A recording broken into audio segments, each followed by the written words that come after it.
오늘 우리에게 주시는 하나님의 말씀은 전도서 5장 10절에서 17절까지의 말씀과 12장 13절의 말씀입니다. 전도서 5장 10절에서 17절까지의 말씀과 12장 13절의 말씀입니다. 은을 사랑하는 자는 은으로 만족하지 못하고 풍요를 사랑하는 자는 소득으로 만족하지 아니하나니 이것도 헛되도다. 재산이 많아지면 먹는 자들도 많아지나니 그 소유주들은 눈으로 보는 것 외에 무엇이 유익하랴. 노동자는 먹는 것이 많든지 적든지 잠을 달게 자거니와 부자는 그 부유함 때문에 자지 못하느니라.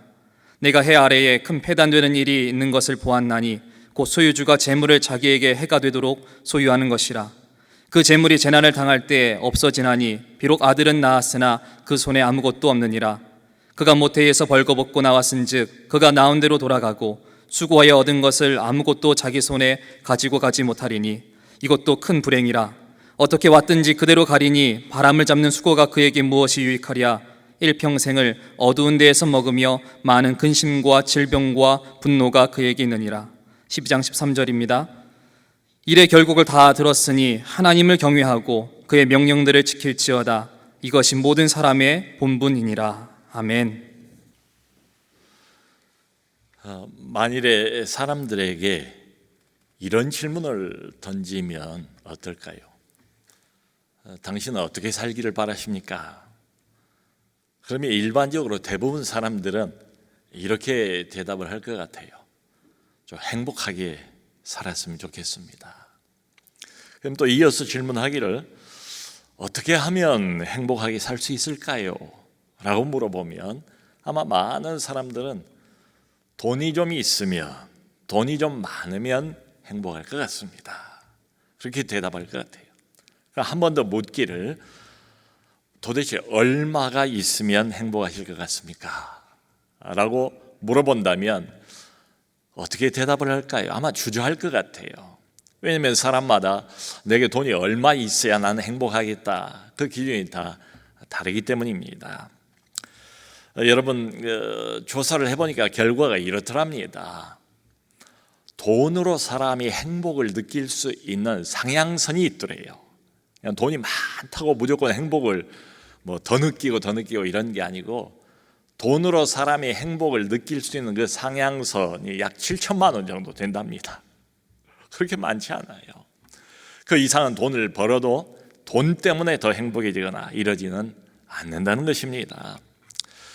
자, 그럼에도 불구하고 사람의 욕심은 끝이 없지요. 이게 문제입니다.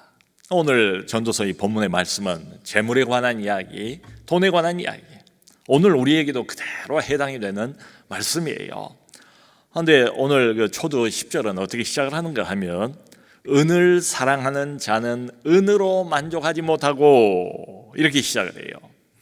여기 은이라는 것은 사실은 돈입니다. 왜냐하면 그때 당시에 모든 돈은 은으로 주조를 했기 때문에 이건 바로 오늘날 돈을 말하는 거예요.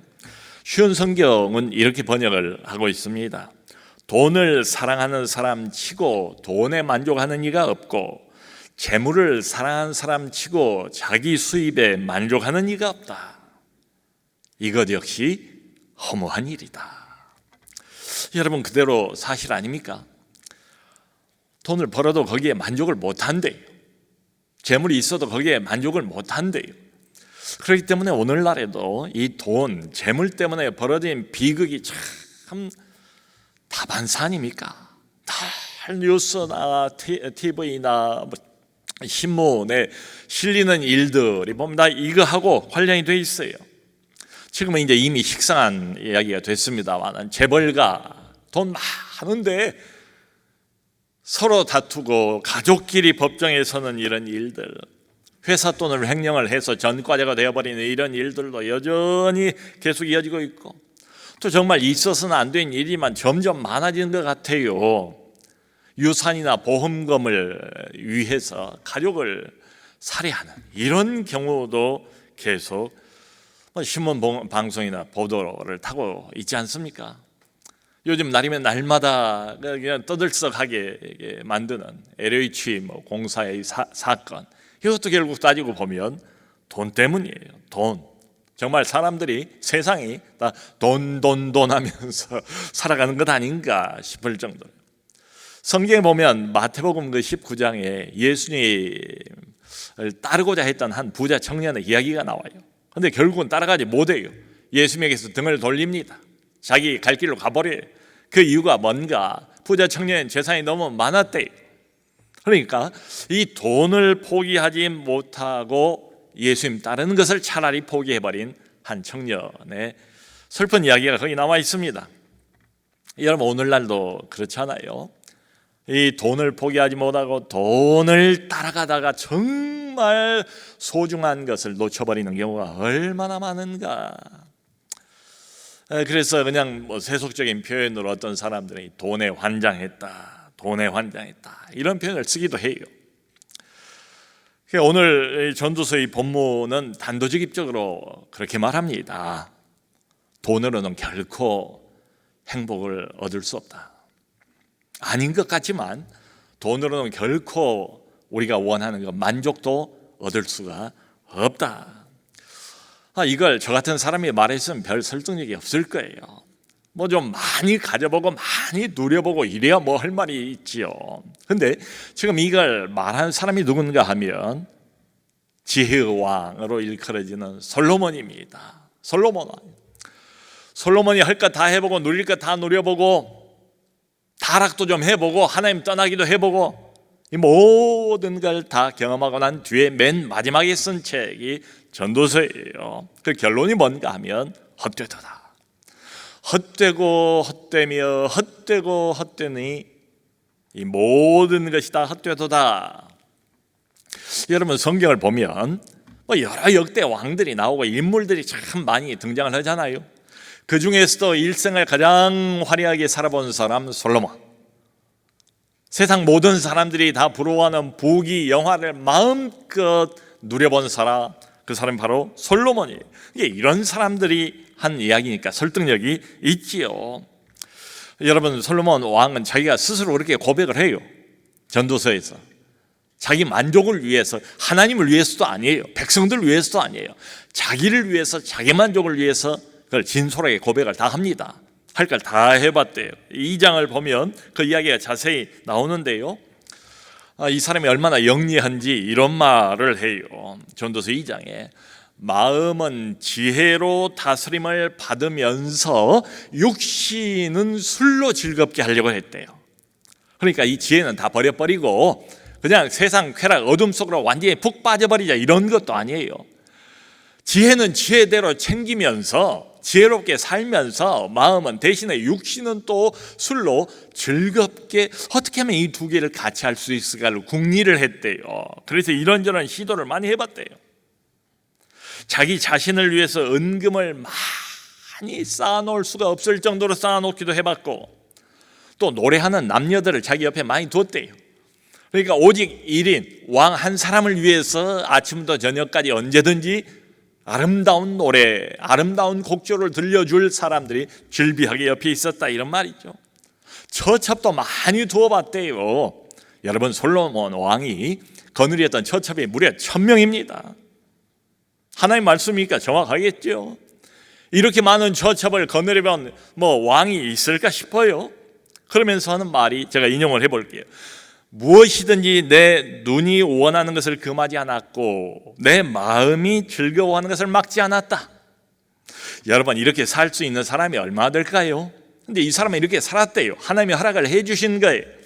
무엇이든지 내 눈이 원하는 것, 내 마음을 즐겁게 하기 위해서 저거 괜찮다, 눈이 원하는 것은 금하지를 않고 내 마음이 즐거워하는 것을 막지를 않았대요. 말 그대로 하고 싶은 걸 죄다 해보면서 살았다는 거예요. 그리고 결론이 뭔가? 이것도 후에 보니 허무한 일이었다.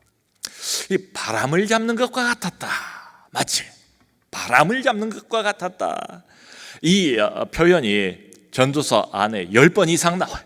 처음부터 끝까지 계속 바람을 잡는 것과 같았다, 바람을 잡는 것과 같았다. 이것도 해보고 저것도 해보고 자기를 즐겁게 하기 위해서, 인생의 참 만족을 위해서 할 건 죄다 해봤는데 바람을 잡는 것과 같았다. 성도 여러분, 바람을 잡을 수 있습니까? 바람을 아무리 움켜쥐려고 해도 바람은 빠져나가 버리잖아요. 그런 것처럼 행복도 마찬가지래요. 행복을 움켜잡으려고 애를 썼대요. 재물을 통해서 행복을 움켜잡으려고 애를 썼는데 애써도 잡히지 않더라. 심리학자들이 연구를 해보니까 사람이 행복하기 위해서는 5가지 조건이 필요하더래요. 일반적으로 첫 번째, 좋은 기분을 느끼게 한답니다. 흐뭇한 기분, 평안한 기분, 유쾌한 기분, 이런 느낌을 좀 긍정적인 이런 느낌을 갖고 있어야 사람이 아무래도 행복해지지 않겠어요. 좋은 기분. 두 번째가 참여래요. 참여. 그러니까 나 혼자 홀로 동떨어져 있으면 결국 행복해질 수 없어요. 뭔가 저 일에 좀 참여도 해보고 이 사람 일에 참여도 해보고 관여하고 참여하고 그런 가운데 사람은 만족감을 얻는다는 거예요. 세 번째가 긍정적인 관계예요.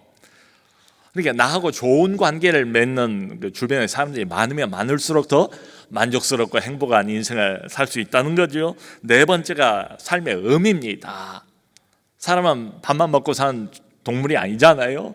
삶의 의미와 보람을 느낄 때 참 행복을 느낄 수가 있어요.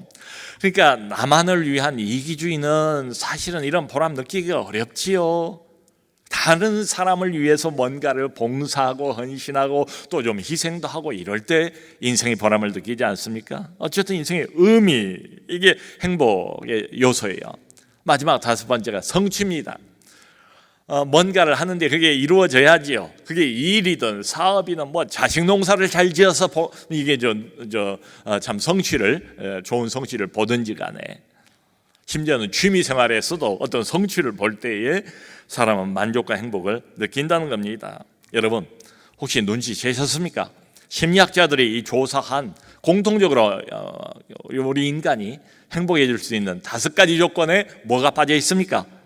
돈은 빠져 있어요. 돈은 빠져 있어요. 재물은 행복의 조건에 들어가지를 않아요.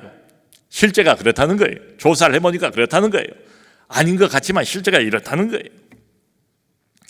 그래서 저도 이제 목회자다 보니까 임종을 가까이 맞이한 분들을 많이 만나지요. 여러분 한번 기억을 떠올려 보세요. 임종이 가까웠어요. 내가 금방 이제 죽을 것을 나도 알아요. 주변 사람도 다 알아요. 그런데 그때 이 사람이 자기 일평생을 후회를 해요. 돈을 많이 못 벌어서 원래 나는 정말 이 정도까지는 벌어야 되겠다라고 목표를 세워놨는데 그 돈에 대한 목표를 성취하지 못해서 그것 때문에 후회하는 사람 보셨습니까? 제가 만나본 어떤 사람도 그런 사람은 한 사람도 없어요. 대신 뭘 후회합니까? 생전에 내 주변에 있던 사람들, 내 아내, 내 남편, 내 자식들, 내 부모님, 내 누구 나하고 관계를 맺고 살아왔던 그 사람들, 생전에 좀 더 이 사람들에게 잘해줬어야 되는데, 좀 더 친절을 베풀었어야 하는데 그렇게 하지 못한 것이 못내 후회로 남지요.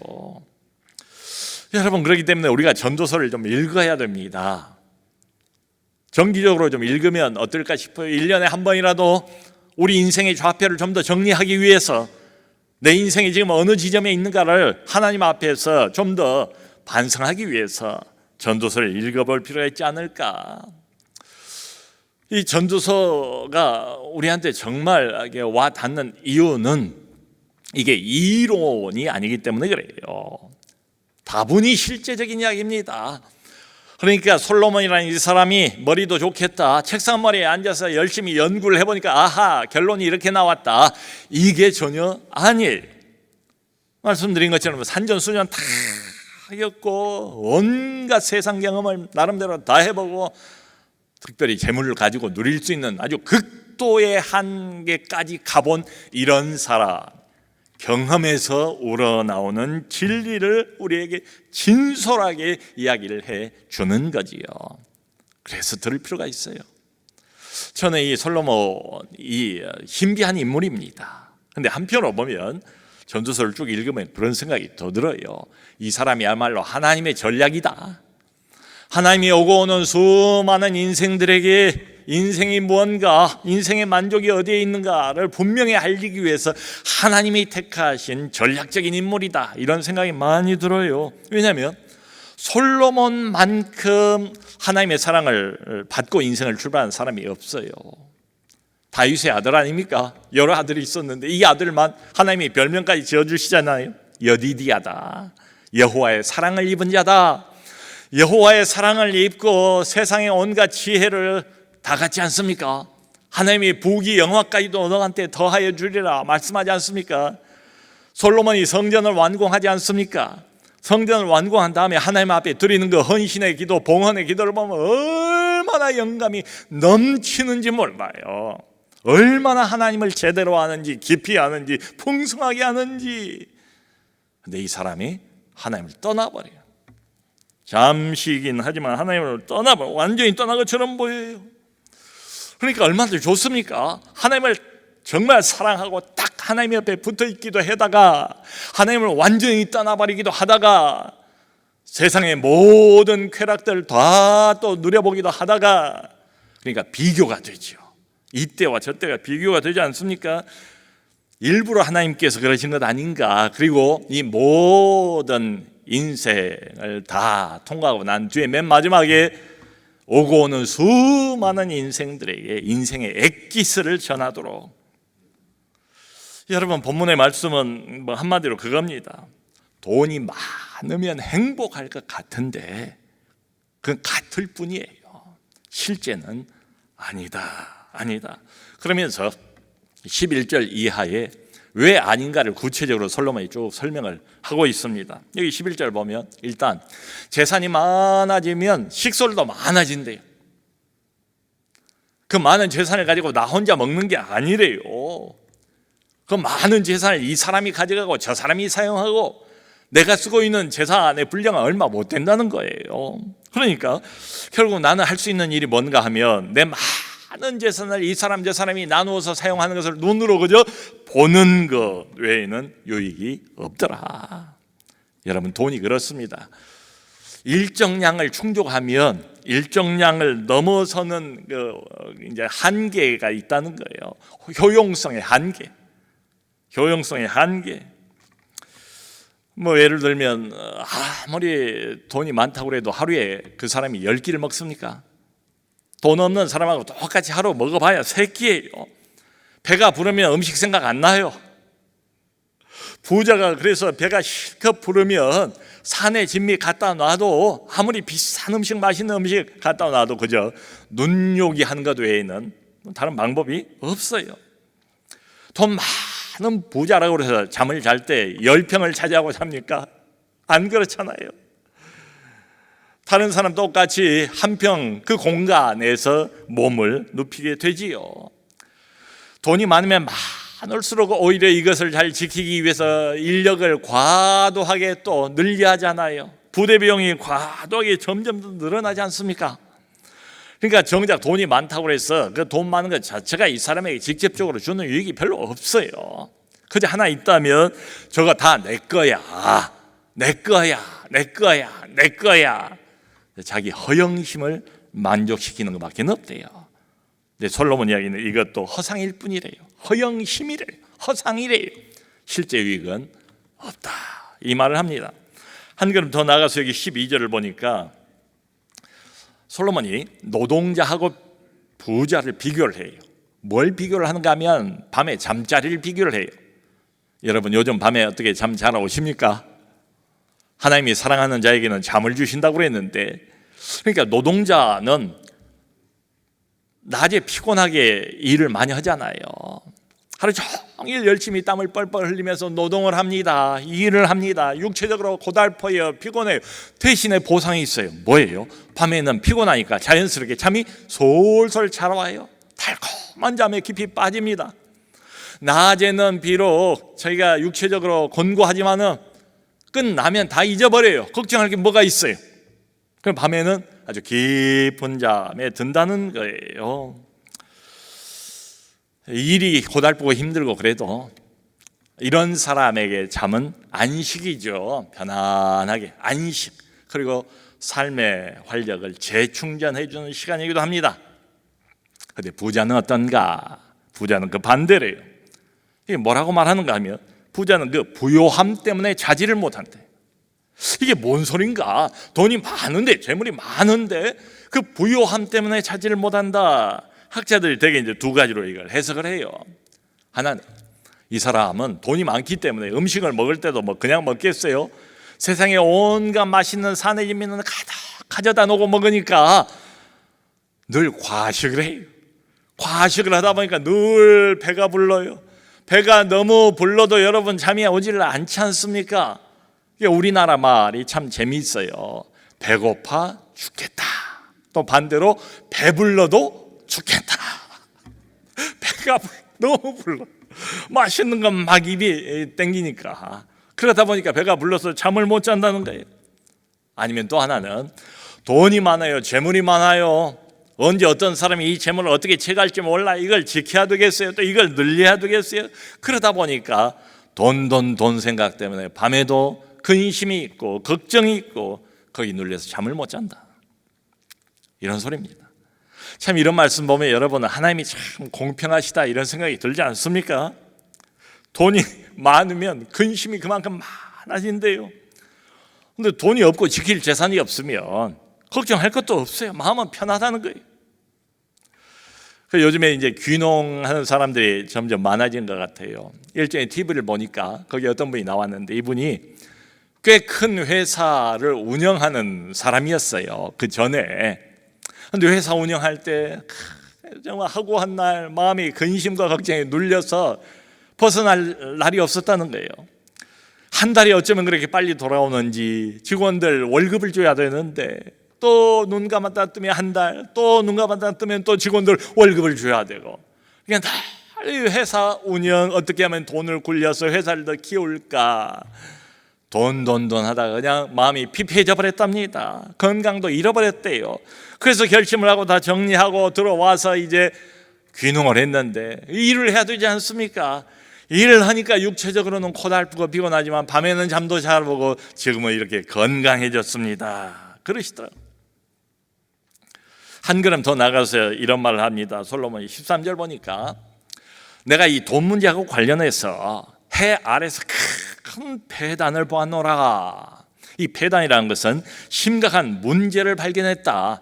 재산 문제, 돈 문제 때문에 심각한 문제를 발견했대요. 그 문제가 뭔가 하면 얼마나 열심히 땀 흘리면서 재산을 축적을 해놨겠어요.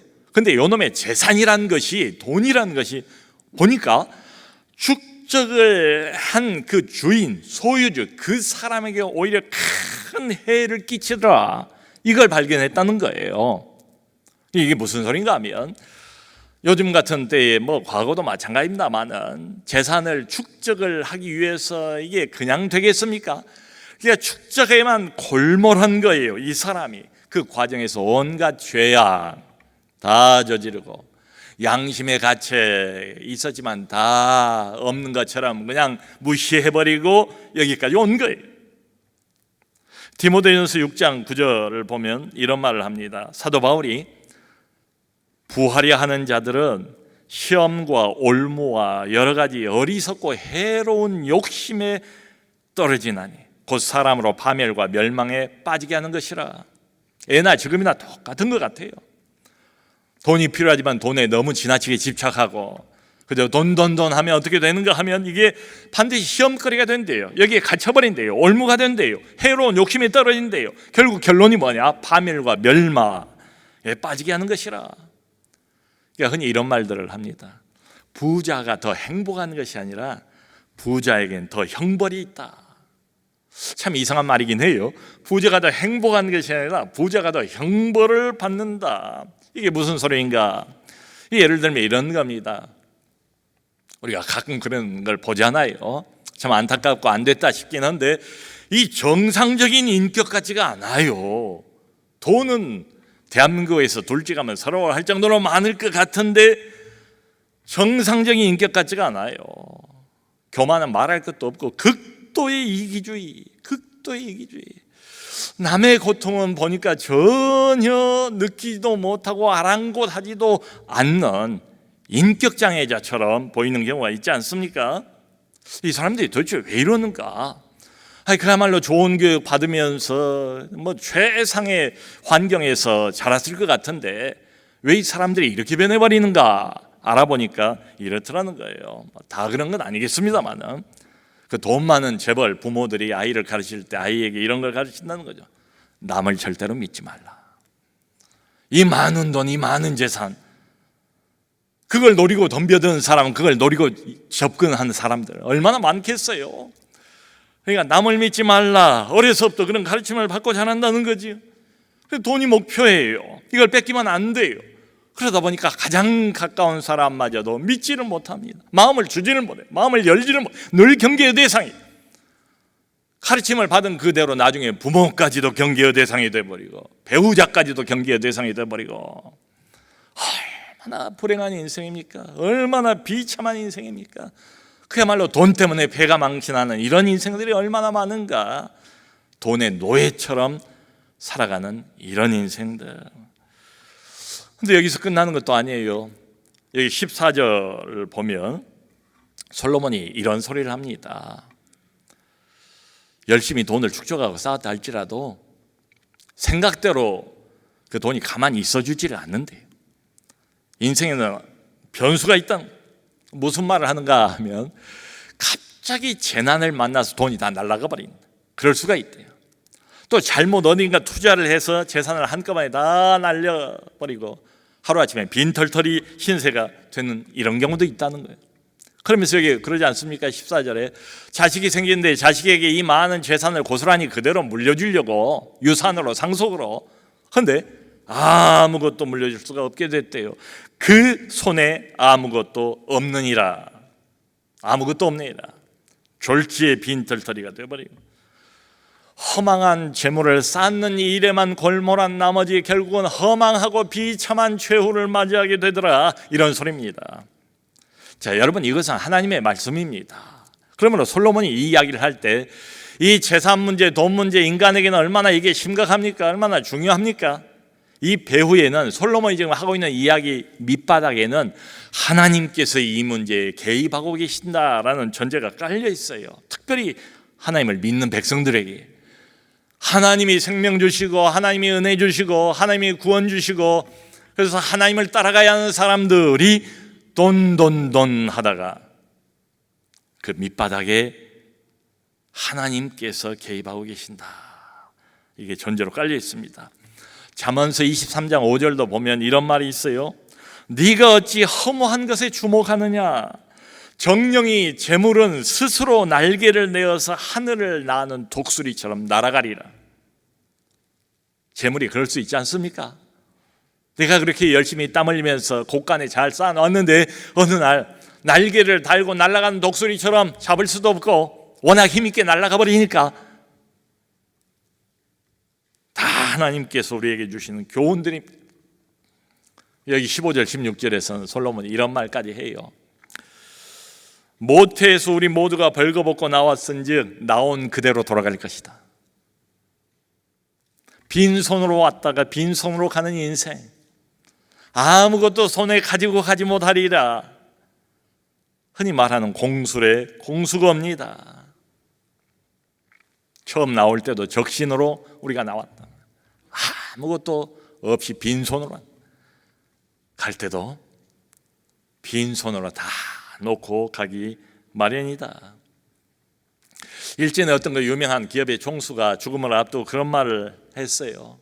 만일에 나에게 내 청년 시절을 다시 되돌려 줄 수만 있다면 나는 나의 모든 전 재산을 기꺼이 지불하겠다. 여러분, 그게 되겠습니까? 돈으로 생명을 살 수 있습니까? 바꿀 수 있습니까? 단 하루도 생명을 연장하지를 못해요. 부르시면 다 놔야 돼요. 가야 돼요. 하나님 앞에 서야 돼요. 그러므로 사랑하는 성도 여러분, 우리가 살아가는데 이 물질, 돈이라는 게 얼마나 소중합니까? 그걸 아시니까 하나님께서도 먹을 것, 마실 것, 입을 것을 주시겠다고 약속까지 하지 않았습니까? 이게 필요합니다. 그런데 지나친 욕심, 여기에 대한 몰입, 집착, 이것은 우리 영혼을 망가뜨리는 일순이다. 그러면서 마치 결론처럼 솔로몬이 17절에는 그런 말을 해요. 돈 하면서 거기 집착해서 사는 인생이 이렇다는 거예요. 일평생을 어둠 속에서 먹고 지낼 것이고, 그리고 많은 근심과 질병과 분노를 피할 수 없으리라. 돈 많고 화려한 쌍들리에가 번쩍거리는 이런 좌석에서 산의 진미를 놓고 늘 먹을 것 같은데 마음속은 어떤가? 어둠 속에서 먹는다. 이 사람은 일평생 하루 세 끼를 밥을 먹고 살아야 하는데 먹는 게 얼마나 중요합니까? 그야말로 내가 좋아하는 사랑하는 사람들과 마음을 푹 열고 푸근한 마음으로 맛있는 것을 먹는 것도 소소한 행복 아니에요? 근데 돈 많고 거기에 집착하고 있는 사람들은 먹는 이런 시간마저도 어둠 속에서, 그리고 많은 근심, 그걸로 인한 질병, 그리고 분노. 돈이 많고 재물이 많은데 왜 그렇게 분노가 많은지 모르겠어요. 뭐 때문에 그렇게 분노하는지. 그래서 실제로 보면 그래요. 돈이 많고 재물이 정말 남 부러울 거 없을 정도로 많은 집안이 초토화되는 경우도 참 많아요. 재벌 3세들이 이제는 뭐 3세까지 왔어요. 그야말로 좋은 교육, 최상의 교육, 다 외국 뭐 유학 갔다 오고 뭐하고 가장 좋은 환경에서 자랐을 것이 분명해 보이는데 왜 이 사람들이 마약에 빠지는지, 그리고 마약을 복용하는 정도만 아니고 유통까지 하는 이런 경우에 왜 빠져버리는지 조사를 해보니까 그러더래요. 어느 시점에 자라면서는 절제하는 걸 배워야 되지 않습니까? 이 사람들이 결국 절제를 배우지를 못했더래요. 절제를 배우지를 못한 이유가 뭔가 하면 금전적인 풍족함이에요. 금전적으로 좀 모자라고 가난하고 뭐 내 마음대로 할 수 없고 이러면 자연히 절제가 되잖아요. 근데 돈 가지고 안 되는 게 뭐가 있어요? 오늘 같은 이 세상에 돈이 힘인데, 돈이 권력인데 하고 싶은 건 뭐든 다 할 수 있고, 나는 할 수 있어, 딴 사람은 못하지, 나는 괜찮아. 절제를 못 배우는 거예요. 금전적인 풍족함이 어려서부터 이 인생들을 망가뜨려 버렸구나, 그런 생각이 들어요. 여러분, 며칠 전에 TV에 그런 게 나왔어요. 보신 분들도 있을 거예요. 빨간 외제 스포츠카, 슈퍼카라고 부르는. 이제 마을 버스 기사님이 이렇게 버스를 이렇게 승객들 싣고 가다가 정류장에 왔어요. 그 정류장에서 내려드려야 되잖아요, 손님들을. 근데 보니까 빨간 외제 슈퍼카가 서 있더라는 거예요. 그걸 안 비켜주니까 경적을 몇 번 눌렀죠. 그래도 안 비켜주더래요. 할 수 없이 그 슈퍼카 앞쪽에다가 이제 정차를 하고 손님들 내렸어요. 그래서 이제 출발을 막 하는데 그제서야 빨간 그 스포츠카가 잽싸게 앞으로 오더니 딱 가로막은 거예요, 마을버스를. 그리고는 내리는 걸 보니까 이제 20대 새파란 청년이에요. 이 기사님이 60대 자기 아버지 같은 사람이에요. 올라와가지고 다짜고짜 욕설을 하면서 막 쥐고 흔들고 결국은 자기 분을 못 이겨가지고 그 기사님을 밑으로 끌어내려서 그 버스 밖으로 끌어내려서 바닥에다 패대기를 하는 그런 장면. 이제 거기 승객들이 막 경찰에 신고를 하고 이러니까 도망을 가더라. 그걸 보면서 이 말씀이 영락없이 사실이구나. 영락없이 어둠의 인격이야. 어둠의 인격. 평생을 어둠 속에서 밥을 먹을 것이다. 분노와 근심을 떨지를 못할 것이다. 어둠의 인격이 따로 없다. 돈은 많지만 돈 많은 쓰레기가 따로 없다. 어둠의 인격, 돈 많은 쓰레기. 평생을 저렇게 분노와 갈등 속에서 저 많은 돈 때문에 저 인생은 저렇게 되겠구나. 사랑하는 성도 여러분, 그저 돈 많은 재벌들만의 이야기겠습니까? 이런 게. 우리 모두도 이게 돈이나 재물 문제로부터 완전히 자유로운 사람이 어디가 있겠어요? 우리 모두 다 영향을 받지 않습니까? 대한민국 전체가 계속해서 부동산 투기라는 이 족쇄에 꽉 갇혀서 벗어나지를 못하잖아요. 코로나가 계속되고 뭐 금리가 약하고 그러다 보니까 너도 나도 다 주식 열풍이 불어가지고 젊은이들도 다른 데는 소망이 없으니까 다 주식책 들여다보고 주식하고, 낮에도 주식, 밤에도 주식, 회사 나가도 주식, 화장실 가도 주식.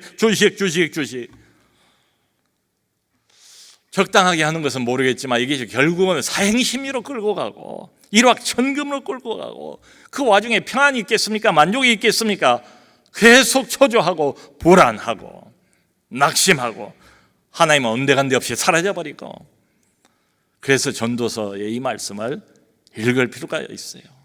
다 겪고 누리고 해볼 것 다 해본 지혜의 왕 솔로몬이 우리에게 내린 결론이 뭔가? 하나님의 말씀이 절대로 돈으로 행복 살 수 없다. 우리가 그렇게 원하던 만족 절대로 돈 가지고 얻을 수 없다. 제가 과거에 수십 년 됐습니다. 학교 다닐 적에 그때도 가스펠이 있었어요. 복음성가. 지금도 불려지는 그때 아주 많이 불렀던 가스펠 송 중에 우물가의 여인처럼 이런 제목의 노래가 있지요. 우물가의 여인처럼 난 구했네 헛되고 헛된 것들을. 그때 주님이 내게 하신 말씀, 내 샘에 와서 생수를 마셔라. 오 주님 채우소서. 나의 잔을 높이 듭니다. 하늘 양식 내게 채워주소서. 넘치도록 채워주소서. 사랑하는 성도 여러분, 뭘 구하십니까? 돈을 구하시는 건 아니잖아요. 재물을 구하시는 것도 아니잖아요. 그 돈을 통한, 재물을 통한 참 만족을 구하시잖아요. 참 행복을 구하시잖아요. 그런데 아이러니하게도 참 만족과 행복은 절대로 물질에 있지 않다. 소유에 많고 적음에 있지 않다는 것이 하나님이 인생들에게 선포하시는 결론입니다. 아까 우리가 마지막에 읽었던 12장 13절 말씀은 솔로몬이 그렇게 말해요. 일의 결국을 다 들었으니 할 말 다 했다. 마지막 결론이 뭔가? 하나님을 경외하고 그의 명령을 따르라. 이것이 인생의 본분이니라. 창조주이신 하나님, 그분을 경외하는 데 인생의 참 만족과 행복이 있다. 예나 지금이나 하나님과 바른 관계를 맺고 살아가는 것이 인생의 진정한 만족의 핵심이다. 하나님과 바른 관계를 맺고 하나님과 손잡고 하나님과 동행하면서 살아갈 때에 참 행복, 참 만족이 있다. 여러분, 우리 영혼에 비어있는 자는 세상에 메우지 못합니다. 어떤 재물도 돈도 메우지 못합니다. 어떤 사람도 메우지 못합니다. 이 영혼의 자는 오직 주님만이 채우십니다. 오 주님 채우소서.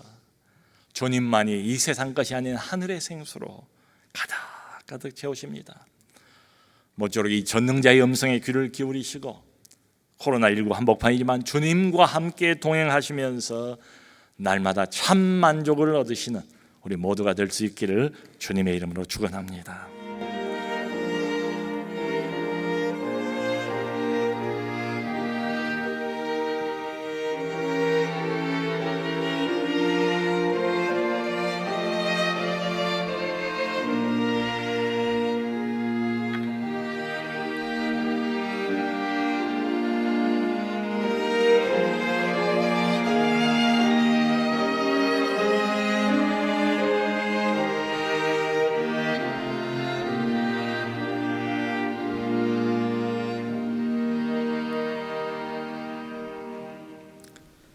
잠시